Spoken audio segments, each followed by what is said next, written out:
आपने शायद नोटिस किया होगा कि चीनी, वही चीनी जो हर घर के चाय में जाती है, मिठाई में जाती है, कोल्ड ड्रिंक्स और बिस्किट से लेके हमारी रोज़मर्रा की कितनी चीज़ों में इस्तेमाल होती है। लेकिन पिछले कुछ हफ्तों में इसकी कीमत अचानक ऊपर चली गई। 20 जुलाई 2016 को इंडिया में चीनी की एवरेज रिटेल प्राइस 48.18 पर किलोग्राम रुपीस थी और सिर्फ एक महीने के बाद 20 अगस्त को यही कीमत 55.70 किलोग्राम पर पहुंच गई, यानी लगभग 15.6% की बढ़ोतरी। लेकिन सवाल सिर्फ ये है कि चीनी महंगी क्यों हुई। सवाल ये है कि आखिर इतनी तेज़ी से क्यों हुई, और इसका सबसे आसान जवाब आपको शायद सोशल मीडिया पे मिल भी जाएगा। इथेनॉल की वजह से। कहा जा रहा है कि शुगर केन को इथेनॉल बनाने के लिए डाइवर्ट किया गया, इसलिए शुगर की सप्लाई कम हो गई और इसी वजह से प्राइसेस बढ़ गए।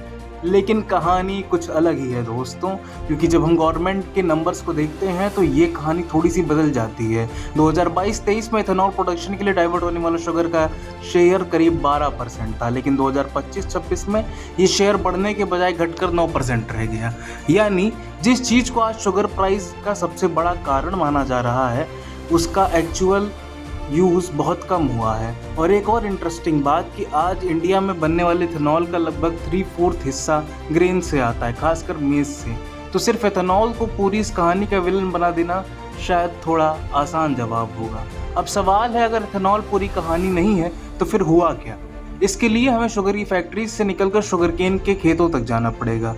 इस सीज़न की शुरुआत में शुगर केन प्रोड्यूसिंग स्टेट्स ने इंडिया में शुगर केन प्रोडक्शन का एस्टिमेट करीब 343 लाख मेट्रिक टन रखा गया, लेकिन लेटेस्ट एस्टिमेट घटकर करीब 306 लाख मेट्रिक टन रह गया, यानी लगभग 37 लाख मेट्रिक टन का डिफरेंस।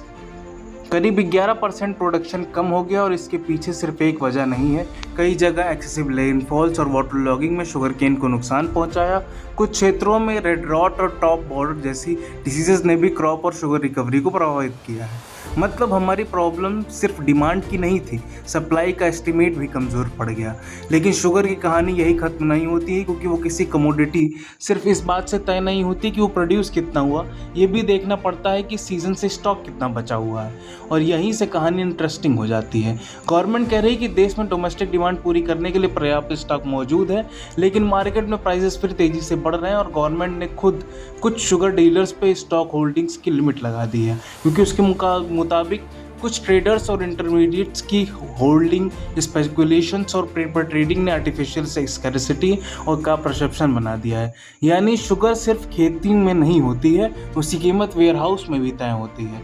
अब इससे एक फैक्ट्री को जोड़ दीजिए। फेस्टिवल सीजन अगस्त से नवंबर के बीच आता है। गणेश चतुर्थी, दशहरा, दिवाली और इन फेस्टिवल्स का मतलब है ज़्यादा मिठाई, ज़्यादा कंजप्शन, ज़्यादा फूड प्रोसेसिंग और ज़्यादा अल्ट्रेशन, ज़्यादा शुगर डिमांड।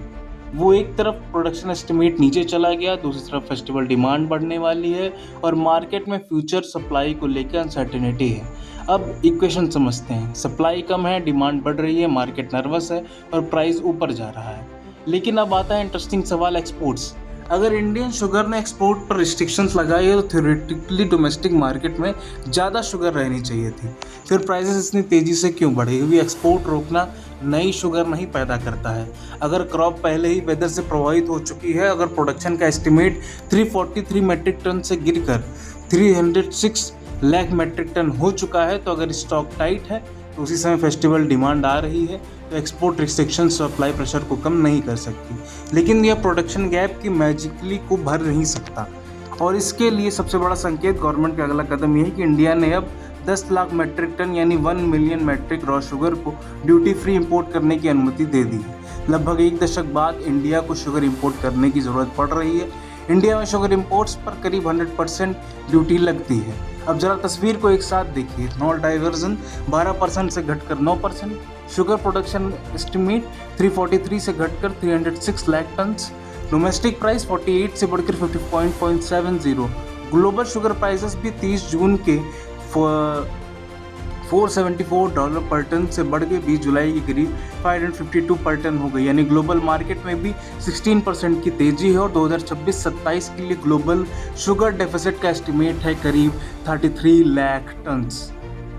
तब पूरी कहानी का जवाब सिर्फ इथेनॉल नहीं है दोस्त, शायद क्योंकि नंबर्स एक ज़्यादा कॉम्प्लिकेटेड कहानी बता रहे हैं। कम production, weather damage, disease, tight stock, festival demand, global supply pressure और कुछ मार्केट पार्टिसिपेंट्स पर होल्डिंग और स्पेकुलेशंस के आरोप, इन सब को जोड़िए तो शुगर की कीमत की कहानी यहीं पे सामने आ जाती है।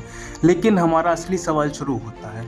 अगर इंडिया आमतौर पे साल पे करीब 320 से 340 लाख टन शुगर प्रोड्यूस करता है और डोमेस्टिक कंजप्शन करीब 280 से लेके 290 लाख टन है, तो फिर भी हमारे पास नॉर्मली एक बफर होना चाहिए था। लेकिन फिर भी इस बार प्रोडक्शन एस्टिमेट इतना नीचे कैसे चला गया? गवर्नमेंट को आखिर 10 लाख टन शुगर इंपोर्ट करनी पड़ रही। तो सवाल सिर्फ ये नहीं है कि चीनी महंगी क्यों हुई, सवाल ये है कि क्या हमने सप्लाई प्रॉब्लम को समय रहते हुए नहीं पहचाना? कि शॉर्टेज दिखाई देने के बाद पॉलिसी बदलना आसान होता है, मुश्किल सवाल ये है क्योंकि हम पहले से देख सकते हैं।